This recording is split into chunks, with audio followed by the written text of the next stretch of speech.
जय श्री कृष्णा। स्वागत है आप सभी का आपके अपने पावन और आध्यात्मिक चैनल पवित्र ज्ञान दर्पण में। दोस्तों, क्या आपको कभी ऐसा लगा है कि आपकी मेहनत का फल कोई और ले गया? क्या आपको कभी ऐसा महसूस हुआ कि आप अपनों के बीच रहकर भी अकेले हैं? अक्सर हम जीवन की भागदौड़ में इतने व्यस्त हो जाते हैं कि हम शांति को केवल पैसों और सुविधाओं में ढूंढने लगते हैं। हम सोचते हैं कि बैंक बैलेंस बढ़ेगा तो चिंता कम होगी, बड़ा घर होगा तो नींद अच्छी आएगी। पर याद रखिए, महलों में रहने वालों को भी अक्सर नींद की गोलियां खानी पड़ती है। असली शांति, असली सुख और जीवन का वास्तविक अर्थ तब समझ आता है जब आप अपने जीवन के रथ की कमान स्वयं उस द्वारकाधीश के हाथों में सौंप देते हैं। आज का यह संदेश कोई साधारण वीडियो नहीं है, यह साक्षात श्री कृष्ण का आपके लिए भेजा गया एक निमंत्रण है, दुखों से मुक्ति का और आनंद की ओर बढ़ने का। जब तक सांस है तब तक आस है, और जिसकी डोर कृष्ण के हाथ है उसका हर दिन खास है। जो खो गया उसे भूल जा, जो पास है उसे संभाल ले। कृष्ण खड़ा है द्वार पर, तू बस एक बार उसे पुकार ले।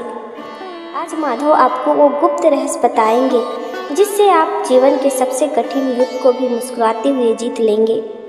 संदेश की गहराई में जाने से पहले अपने मन को एकाग्र करें, अपनी आंखें बंद करें। स्क्रीन पर दिख रहे बांसुरियों पर ध्यान दें। अपने भीतर की चेतना से पूछें कि कौन सी बांसुरी आज आपके लिए भगवान का इशारा है। जिन्होंने पहले नंबर की बांसुरी चुना है उनके लिए कन्हैया की वाणी आज अमृत बनकर बरस रही है।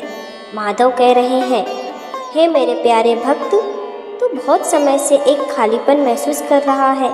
तुझे लगता है कि तेरे जीवन से एक एक करके सब कुछ छीना जा रहा है, कभी धन, कभी पद, तो कभी वो इंसान जिस पर तूने सबसे ज़्यादा भरोसा किया था। तू मुझसे पूछता है, प्रभु मेरे साथ ही ऐसा क्यों? सुन मेरे प्यारे भक्त, क्या तूने कभी मेरे जीवन की यात्रा को करीब से देखा है?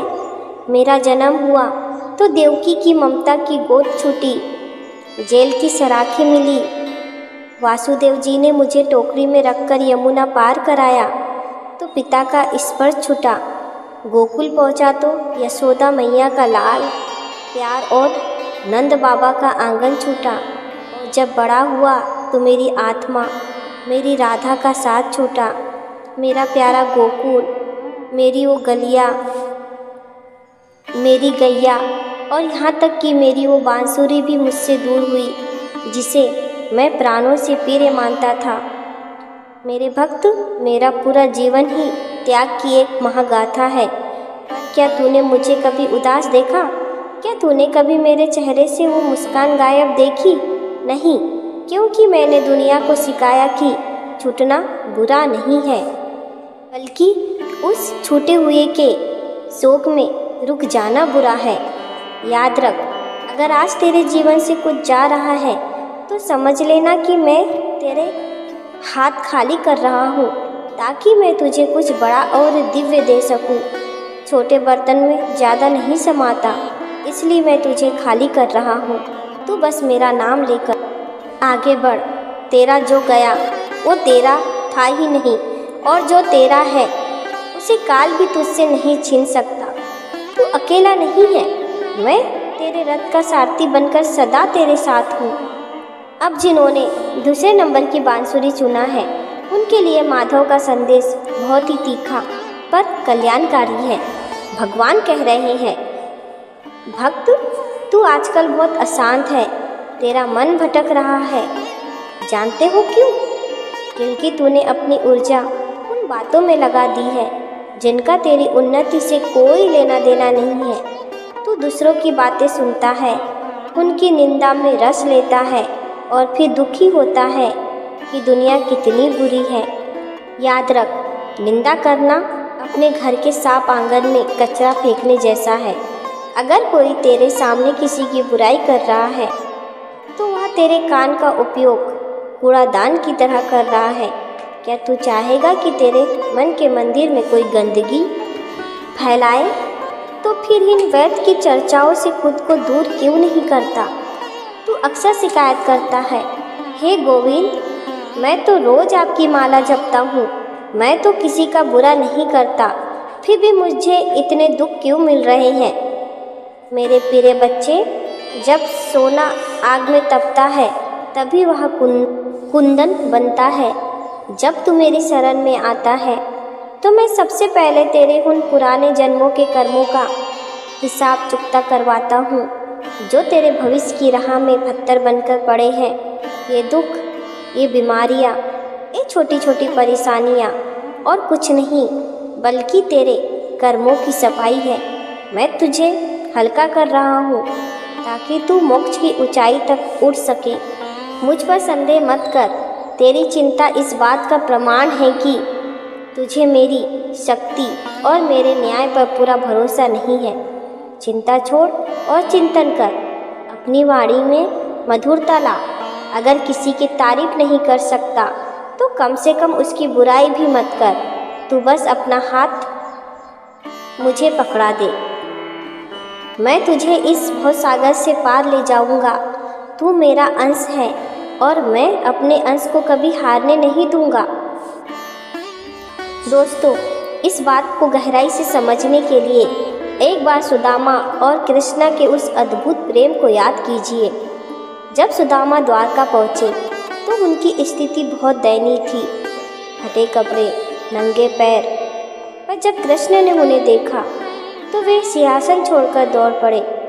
उन्होंने सुदामा के पैर अपने आंसुओं से धोए। सुदामा वहाँ कुछ दिन रहे पर उन्होंने कभी कृष्णा से अपनी गरीबी का जिक्र नहीं किया। उन्होंने कुछ नहीं मांगा, वह खाली हाथ ही द्वारका से वापस चल दिए। रास्ते भर सुदामा के मन में कोई शिकायत नहीं थी, वह तो बस कृष्ण के प्रेम में डूबे थे। वे सोच रहे थे, मेरे सखा ने मुझे गले लगाया, क्या यही सबसे बड़ा धन नहीं है? जब वे अपने गांव पहुँचे तो अपनी झोपड़ी ढूंढने लगे, पर वहाँ तो सोने का विशाल महल खड़ा था। कृष्ण ने सुदामा के मौन को पढ़ लिया था और उनके बिना मांगे ही उन्हें त्रिलोक की संपत्ति दे दी थी। हमारी समस्या यह है कि हम भगवान को दुकानदार समझते हैं और मांगते रहते हैं, पर जिस दिन आप सुदामा की तरह केवल उनके प्रेम को मांग लेंगे, उस दिन दुनिया की हर सुख सुविधा आपके पीछे भागेगी। संघर्ष को कृष्ण का प्रसाद मानकर स्वीकार कीजिए, फिर देखिए चमत्कार कैसे होता है। मेरे प्रिय साथियों, आज श्री कृष्ण का यह संदेश आपके जीवन की हर निराशा को आशा की किरण में बदल देगा। याद रखिए, आप जिस दौर से गुजर रहे हैं वह आपके निर्माण का दौर है, विनाश का नहीं। महादेव और कृष्ण की कृपा आप पर सदैव बनी रहे। आज का यह विशेष भाग आपको कैसा लगा? कमेंट बॉक्स में अपने दिल की बात और पूरे भक्ति भाव के साथ जय श्री कृष्ण, जय श्री राधे जरूर लिखिए। यह भी बताइए कि आपने कौन से नंबर की बांसुरी चुनी थी और माधव ने आपसे क्या कहा। अपने इस प्यारे परिवार पवित्र ज्ञान दर्पण को आज ही सब्सक्राइब करें और इस वीडियो को उन 5 लोगों के साथ ज़रूर शेयर करें जिन्हें आज एक सहारे की ज़रूरत है। आपका एक शेयर किसी की ज़िंदगी बचा सकता है। अगले भाग में मिलेंगे एक और दिव्य संदेश के साथ। तब तक के लिए कृष्ण की भक्ति में लीन रहिए। जय श्री कृष्ण, जय श्री राधे।